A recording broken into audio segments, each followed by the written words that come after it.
Magandang umaga sa inyo lahat. Maaaring magsitayo para sa ating panalangin na pangungunahan ni Leslie. Sa ngalan ng Ama, ng Anak, ng Santo. Bago kayo magsiupo, ay ayahin niyo muna ang hanay na inyong upuan at pulutin ang mga nakakalat sa sahig. Muli, ako si Binibini Kimberly at ako ang magiging guro ninyo sa araw na ito. Ngayon, sino nga ba ito ang kahihim na klase? Mariel? May mga lumiban ba at kung meron ay sumigay ito sa akin pagkatapos ng talakayan. Ngayon, narito ang alituntunin sa araw na ito. At upang maging malinaw at maayos ang daloy ng ating klase, ay narito ang alituntunin sa araw na ito. Maaaring pakibasa. Una ay igalang ang guro at mag-aaral. Ikalawa ay maging handa sa bawat aralin. At ang ikatlo ay makinig ng mabuti. Kaapat ay makipagtulungan. At ang panghuli ay sumali sa talakayan. Maaasahan ko ba kayong lahat? Ayan. Ngunit bago ang lahat, nais ko munang malaman kung may natutuhan ba kayo sa ating nakaraang pagkikita. Ano nga ba ang ating nakaraang paksa? Leslie? Maaari? Letis? Tama, ito ay patungkol sa focus ng kaliwa. Ngayon,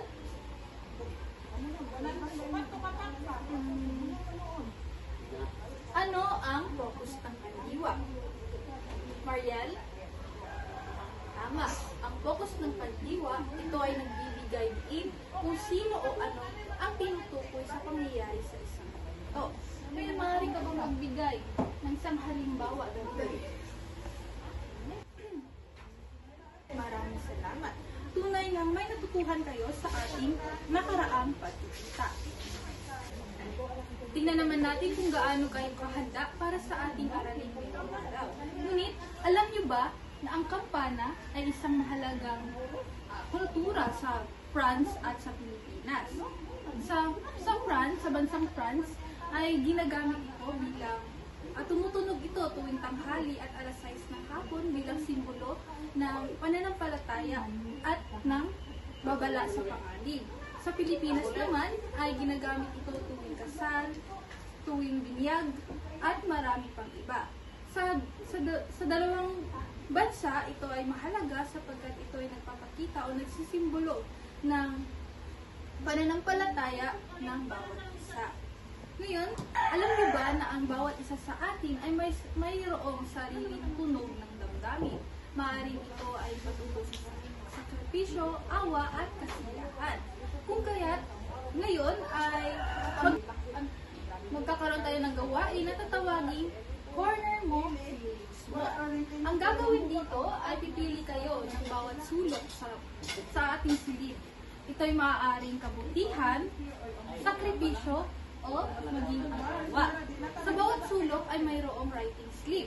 Pupunta kayo sa bawat sulok at isusulat ninyo ang inyong mga karanasan o inyong mga gustong ipahayag sa pamamagitan ng writing stick. Pagkatapos ay isulat o idikit ito sa fields pa. Maliwanag ba? Ayan. Magsisimula na ang ating gawain ngayon din.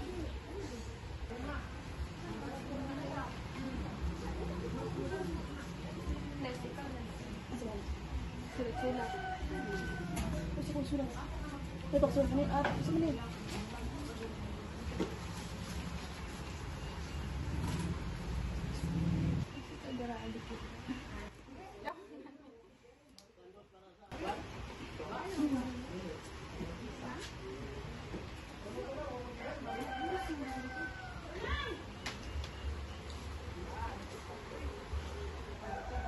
Ayan, mukhang tapos na ang lahat. Maaari na bang magsibalik sa inyong mga upuan at ayusin ang hanay ng inyong upuan? Para sa pangkat kabutihan, sino ang gustong magbahagi ng kanilang ginawa? Ano yung napansin sa inyong gawa ng iyong mga kaklase? Maraming salamat. Para naman sa pangkat sakripisyo, maraming salamat. At para sa pangkat awa, sinong gustong magbahagi? Maraming salamat.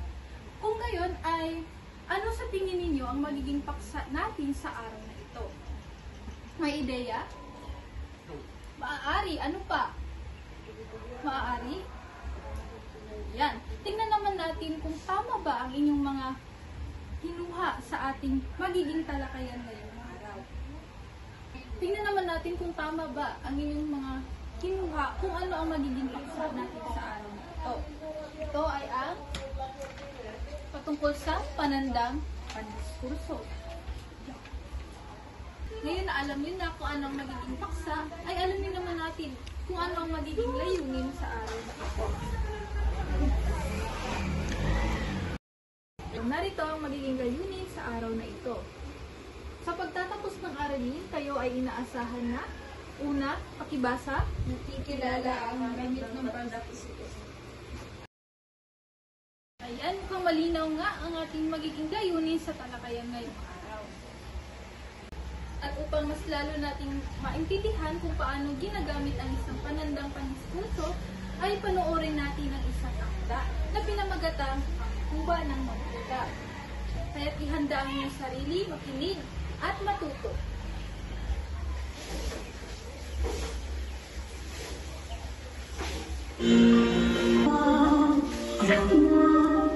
Sa isang malawak na espasyo ng katedral, nagkikita-kita ang mamamayan upang magsaya para sa pagdiriwang ng kahangalan na isinasagawa sa loob ng isang araw taon-taon.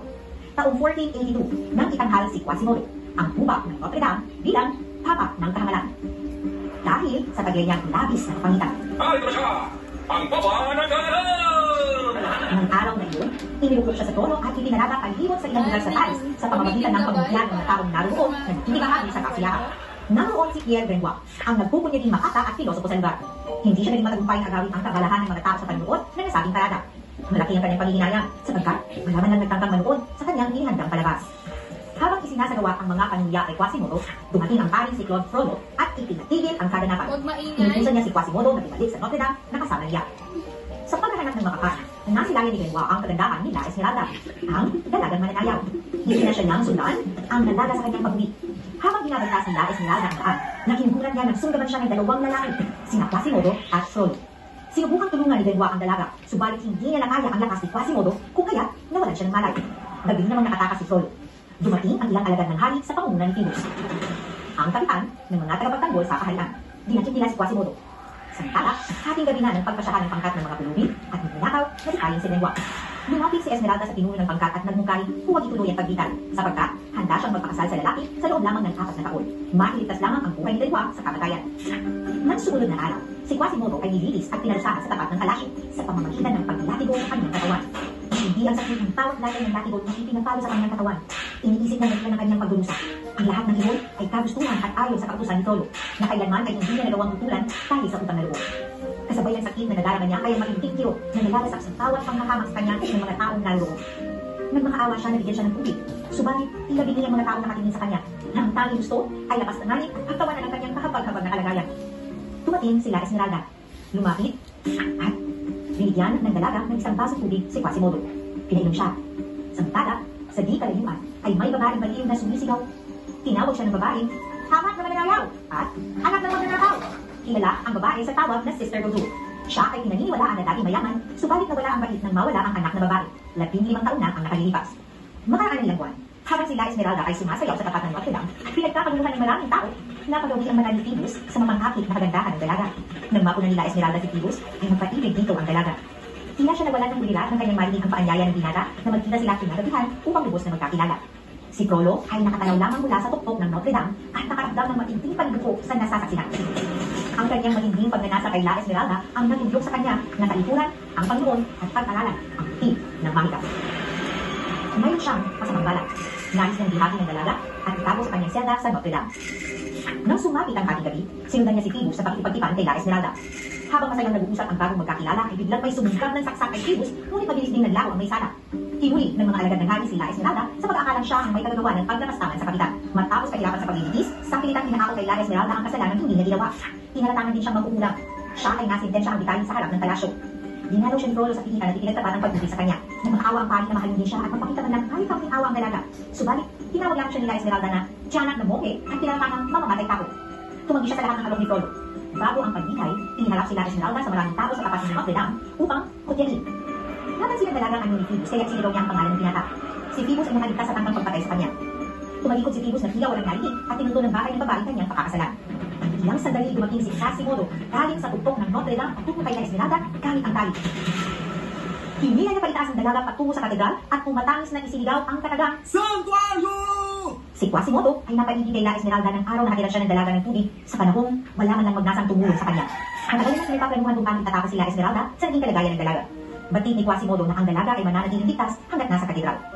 Sa mga araw na magkasama ang dalawa, mahirap para kay La Esmeralda na titigan ng pangit na anyo ni Quasimodo. Tingnan tagal, naging magkaibigan ang dalawa. Katedral. Samantala, inakala naman ni Quasimodo na papatayin ng mga lumuso si La Esmeralda, kaya gumawa siya ng paraan upang iligtas ang dalaga. Malaking bilang ng mga lumuso ang napatay ni Quasimodo. Habang nagkakagulo, sinamantala ni Frollo na makalapit kay La Esmeralda. Nag-alok siya ng dalawang pagpipilian ng dalaga, ang mahalin siya o ang maghintay. Mas pinili ni La Esmeralda ang maghintay kaysa mahalin ng isang hangal na tulad ni Frollo. Iniwan ni Frollo ang dalaga na kasama ni Sister Gudul. Labis ang pagkamangha ng dalawa nang mabati nila na sila ay mag-ina. Nakilala ni Sister si La Esmeralda dahil sa kwintas na suot ng dalaga. Ito ang kanyang palatandaan na suot ng kanyang anak bago mawala. Minasa ni Sister Gudul na iligtas ang anak, subalit huli na ang lahat. Dahil pagkalipas ng ilang sandali, dumating ang mga kawal at dinatid si La Esmeralda. Napatay si Gudul ng mga kawal sa pagtatangkang pagliligtas sa anak at binigay naman si Esmeralda. Nang mabatid ni Quasimodo na nawawala si La Esmeralda, tinuntun niya ang tuktok ng tore at doon hinanap ang dalaga. Sa di kalayuan, napansin niya ang anyo ng dalaga. Si La Esmeralda ay nakaputing testiga at wala ng buhay.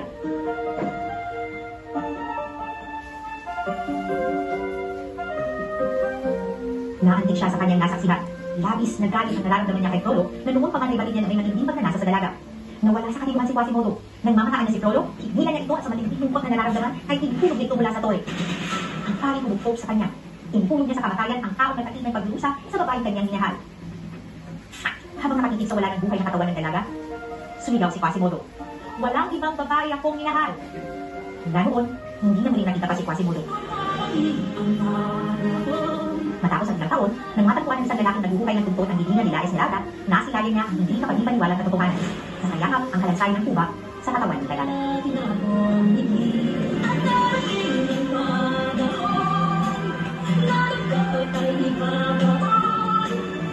Nakikita mo sa akin lagi, mga tinalo ko.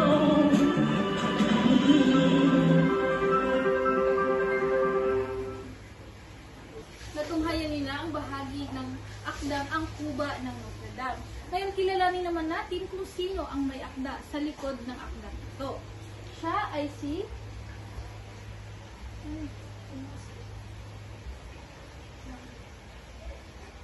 Siya ay si Victor Hugo.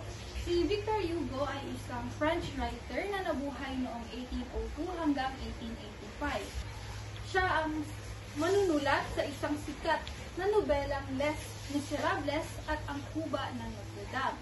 Siya ay isa sa pinakamahalagang manunulat sa Europa dahil sa kanyang husay sa pagkukwento tungkol sa pag-ibig, kabutihan, justisya at ang buhay ng mga naaapi. Bukod din sa kanyang pagiging manunulat, siya ay aktibo sa politika at lumaban para sa kalayaan at sa karapatang pantao. Ang kanyang mga akda ay patuloy na tinatangkilik sa paaralan, sa teatro at maging sa pelikula. Ngayon, ngunit palagi nating tandaan na ang inyong napanood kanina ay isang halimbawa ng nobela. Ang nobela ay isang akdang pampanitikan na naglalarawan sa isang mahaba at masalimuot na pangyayari sa isang kwento. Ito ay ipinapakita nito ang mga problema ng isang tauhan at kung paano nag-unlad at nagbago ang kanilang buhay.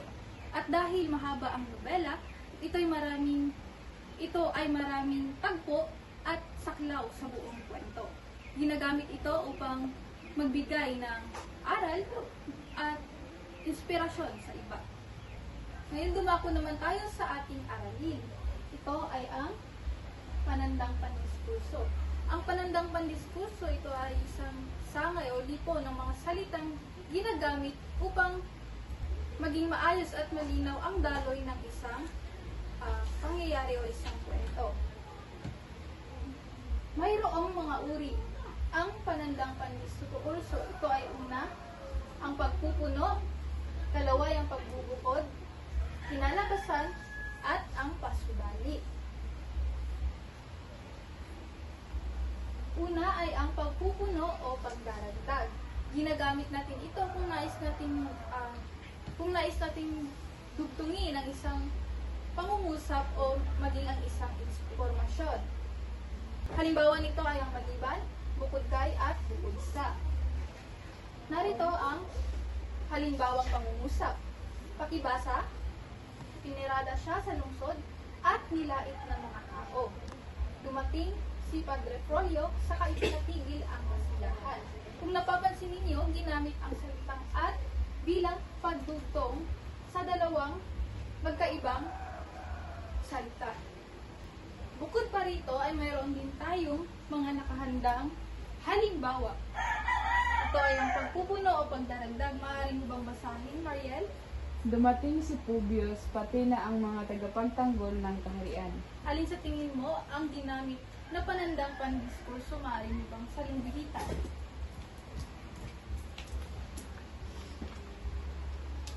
Yan, maraming salamat. Sa tingin niyo ba, angkop ba ito? Opo. Maaari. Ngayon ay ating titignan kung ito ay tama. Ay, ito ko ni Beth.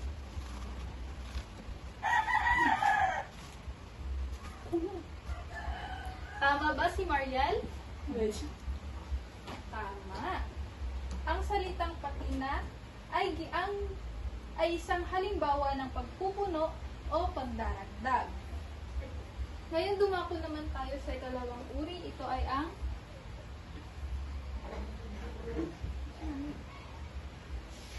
pagbubukod o paghihiwalay.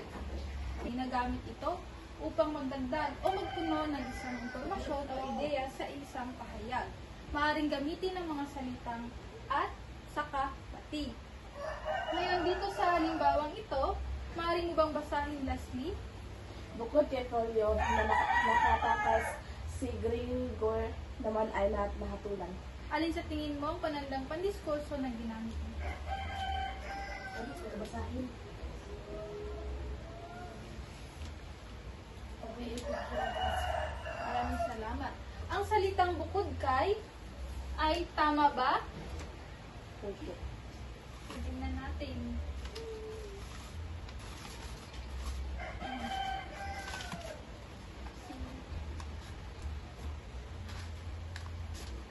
Tama ba si Leslie? Yes. Tama. Ang salitang bukod kay ay isang uri ng pagbubukod o paghihiwalay na panandang pandiskurso. Ngayon para sa ikatlong uri ay ito ay ang kinalabasan o kinahinatnan. Nagpapakita ito ng bunga o resulta ng isang pangyayari o ng isang pahayag. Maaaring gamitin ang mga salitang tuloy, bunga nito, kaya naman, at narito ang isang halimbawa ng kinalabasan o kinahinatnan. Maaari mo bang basahin, Mariel? Kaya naman sila Esmeralda ang napagbintangan. Alin sa tingin mo ang angkop na panandang pandiskursong ginamit para dito?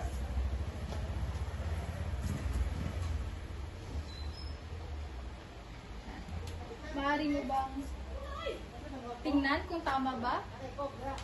Tingnan ko po, ma'am. Yes po.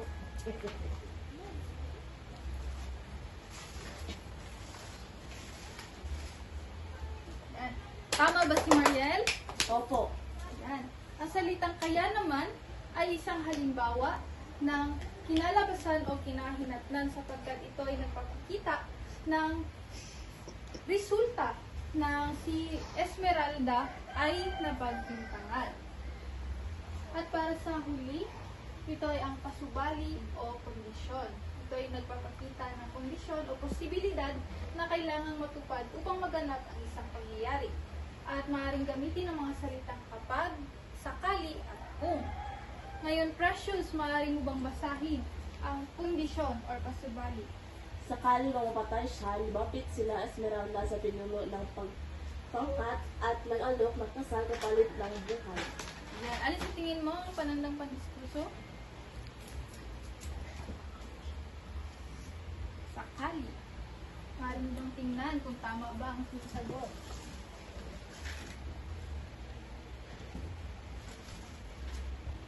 Tama po.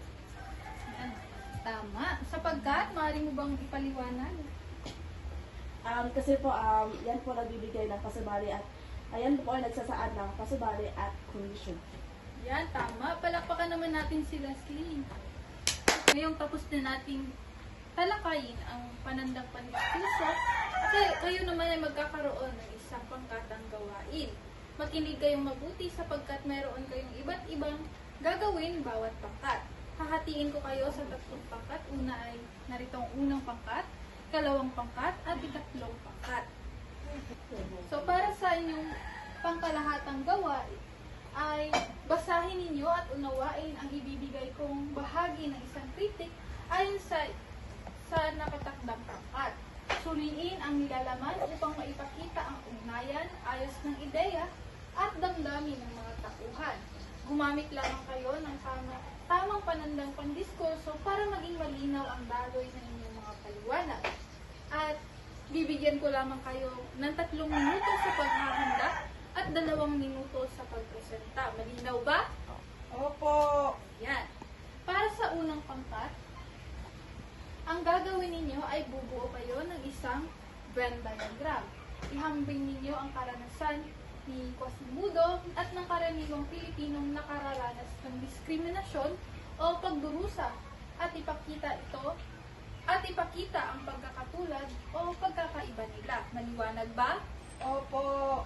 Para naman sa ikalawang pangkat, ay pipili kayo ng 3 pangungusap mula sa kritik na ibibigay ko.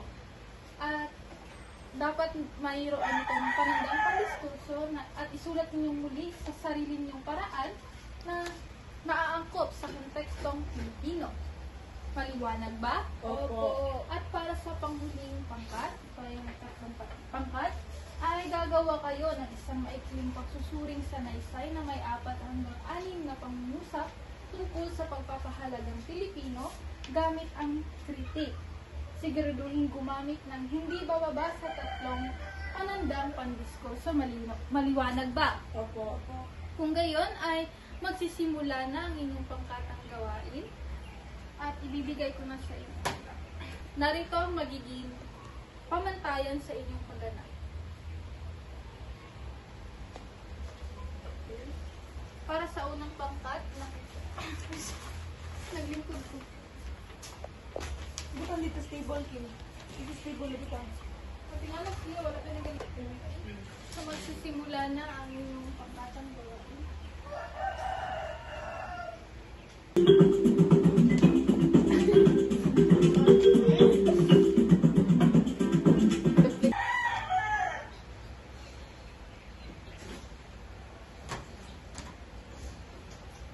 Natulbaan mo kasi ko.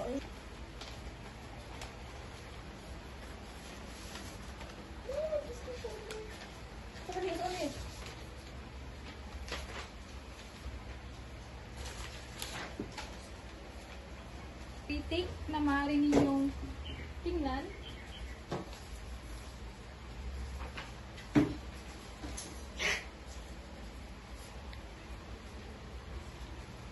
Makikita sa kritik ang panimula, pagsusuring pang nilalaman, mga tauhan at karakter sa akda, mga kulturang masasalamin sa akda, pagsusuring pang kaisipan, ang buod ng akda.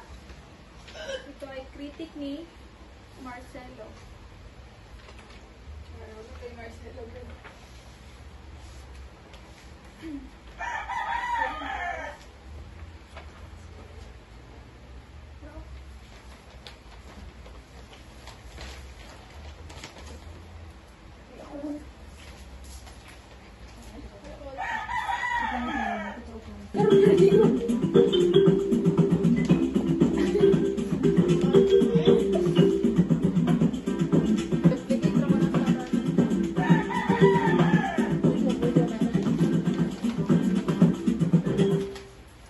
Yan, para sa ikalawang pangkat na dahil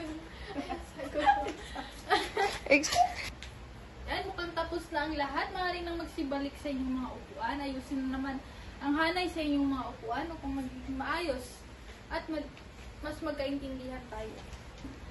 Ayan. Para sa unang pangkat, handa na ba ang unang pangkat? Opo. Maaaring na kayong pumunta pumunta dito at ibahagi ang iyong mga ginawa. Pakita mo. At ito po ang aming Ayan, maraming salamat. Palakpakan ng unang pangkat. Para sa ikalawang pangkat, At ito naman po, para sa original wala sa critic ay sa una po dahil wala silang sapat na pera. Nahihirapan sila ipagtanggol ang sarili at kadalasan ay napipa. At sa binagong version, dahil sa kahirapan, marami silang Pilipinang hirap ipagtanggol ang kanilang karapatan kaya madalas silang naapi o napagsasamantalan ng mga makapangyarihan. ayan, palakpakan ng ikalawang pangkat. At para sa panghuling pangkat, ikatlong pangkat, handa rin ba? Ayan, maraming salamat. Tunay ang may natutuhan kayo sa ating tinalakay ngayong araw. Salamat sa bawat pangkat na natinakot. Ngayon ay upang mas mapalalim ang inyong pag-unawa, ay magkakaroon tayo ng mayroon akong mga inihandang mga katanungan. Sa pamamagitan at upang mas maging patas ang pagtawag, ay mayroon akong inihandang Bell of Insights. Ito'y naglalaman ng mga pangalan kung sino yung maswerteng matatawag upang magbahagi ng kanyang mga ideya sa mga katanungan. Para sa unang tanong, narito ang unang tanong. Paano nakatutulong ang panandang pandiskurso sa pagpapakita ng lolikal na daloy ng mga pangyayari sa akda? At ang unang sasagot ay si Rachel. Rachel, meron ka bang mga ideya? Maraming salamat. Para naman sa ikalawang katanungan, ito ay, sa iyong palagay, paano mo maiuugnay ang karanasan ni Quasimodo sa mga taong hinuhusgahan sa kasalukuyang lipunan dahil sa kanilang anyo o katayuang panlipunan? Ang sasagot ay si Gentianos. Gentianos, meron ka bang hinuha? Maraming salamat.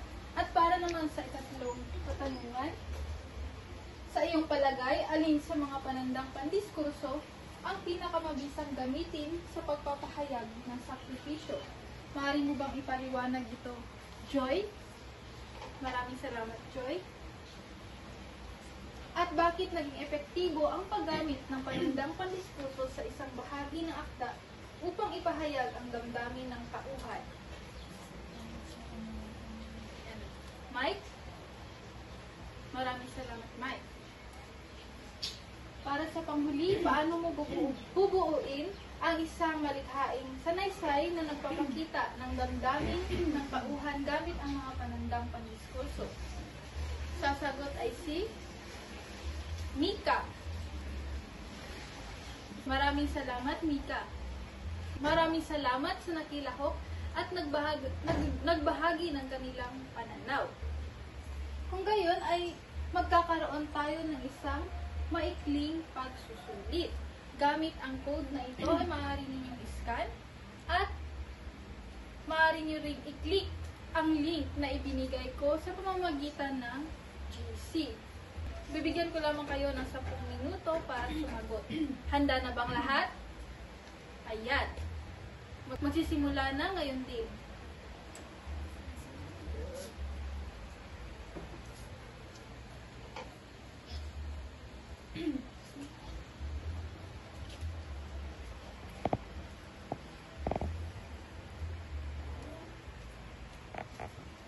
Ayan, mukhang tapos na ang lahat kasi maingay na. Maaari bang magsitahimik at umupo ng maayos?